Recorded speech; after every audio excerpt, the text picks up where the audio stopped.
UGC NET examination की preparation करता है ताकि वो आगे जाके एक पीएचडी स्कॉलर बने, सरकारी यूनिवर्सिटी के अंदर असिस्टेंट प्रोफेसर से लेकर अपनी जर्नी को प्रोफेसरशिप तक लेकर जाए।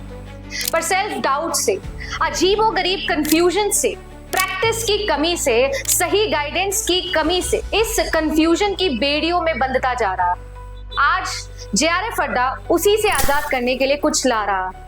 स्ट्रगल से, सेल्फ डाउट से, प्रॉब्लम से, डिस्ट्रैक्शन से, सभी से आजाद करने आ रहे हैं और सक्षम बनाने आ रहे हैं, क्योंकि स्वतंत्र हैं हम और सक्षम हैं हम जेआरएफ अड्डा के साथ।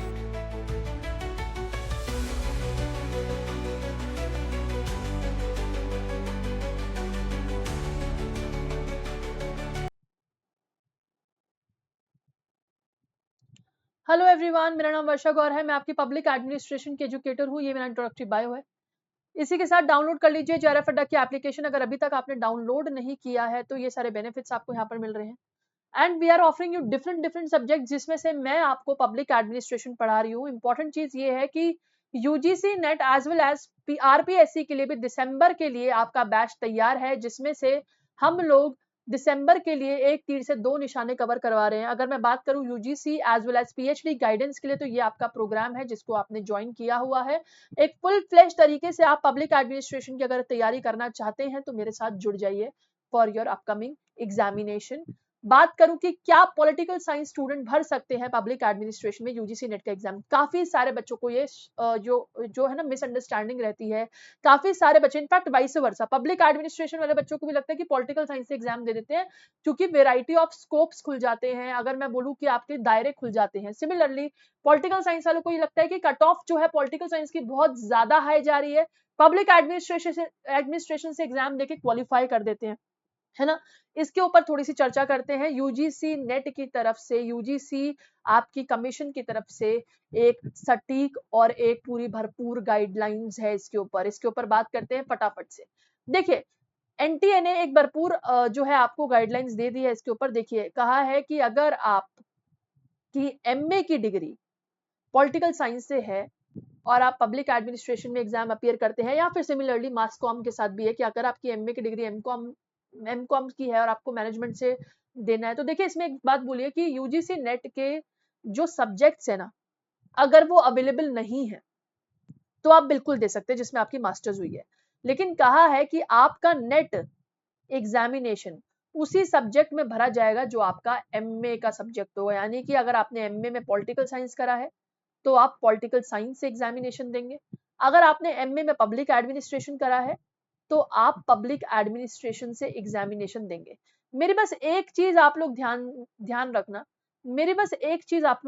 जो मैं आप लोगों को सजेस्ट करना चाहूंगी। काफी लोग क्या बोलते हैं कि मैम हमने तो एग्जामिनेशन भर दिया था, हमारा क्वालिफाई भी हो गया, हमने पीएचडी में एडमिशन भी ले लिया एंड XYZ।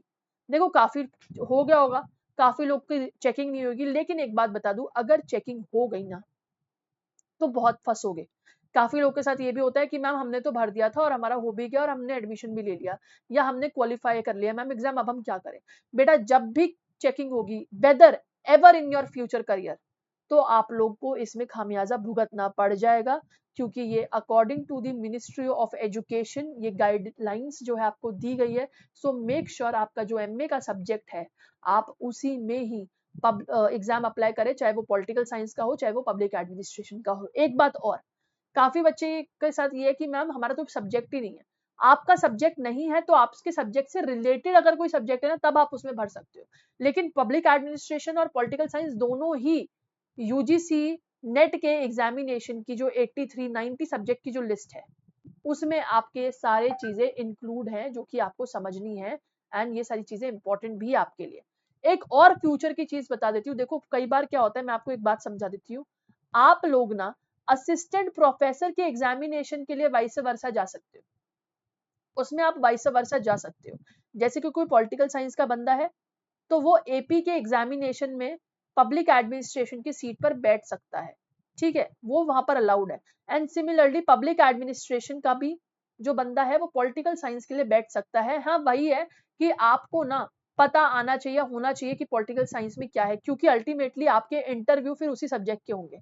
अब टेक्निकली कोई भी है, अगर पॉलिटिकल साइंस की भर्ती है, पोस्ट खाली मतलब निकली है, रिक्रूटमेंट खाली निकली है, तो फिर आप लोग प्रिपेयर रहना कि आपके इंटरव्यू में पॉलिटिकल साइंस से क्वेश्चन आएंगे और पेपर में भी पॉलिटिकल साइंस से क्वेश्चन आएंगे। अगर आप पब्लिक एडमिनिस्ट्रेशन की सीट पे बैठते हैं पॉलिटिकल साइंस वाले लोग, तो तैयार रहना कि पब्लिक एडमिनिस्ट्रेशन के क्वेश्चन भी इन डेप्थ में आएंगे, जो कि कई बार नहीं, काफी सारे पब्लिक एडमिनिस्ट्रेशन क्या पॉलिटिकल साइंस के बच्चे भी उसको डिकोड नहीं कर पाते। ठीक है ना, तो इंपॉर्टेंट चीज यही समझनी होगी कि एपी में भी कुछ जगहों पर आप लोग इंटरचेंजेबली यूज कर सकते हो, इस चीज को इंटरचेंजेबली जा सकते हो according to the supreme court की गाइडलाइंस आई थी इस चीज के ऊपर। ठीक है, मैंने इसके ऊपर भी शॉर्ट बनाया हुआ, वो भी आप देख सकते हो। लेकिन when it's come to the UGC NET examination, it's a big no, ये चीज आपको समझनी होगी। इसी के साथ thank you so much for watching. अगर आपकी ऐसे ही सब्जेक्ट रिलेटेड किसी भी चीज पर शिकायत हो, कोई कंफ्यूजन हो, कुछ जानकारी चाहिए, तो बिल्कुल आप लोग बता सकते हैं। पब्लिक एडमिनिस्ट्रेशन की क्लासेस हमारी 8 बजे होती है। विद्यार्थी बैच आप लोगों के लिए शुरू किया हुआ है आरपीएससी को टारगेट करने के लिए, पब्लिक एडमिनिस्ट्रेशन के लिए ही।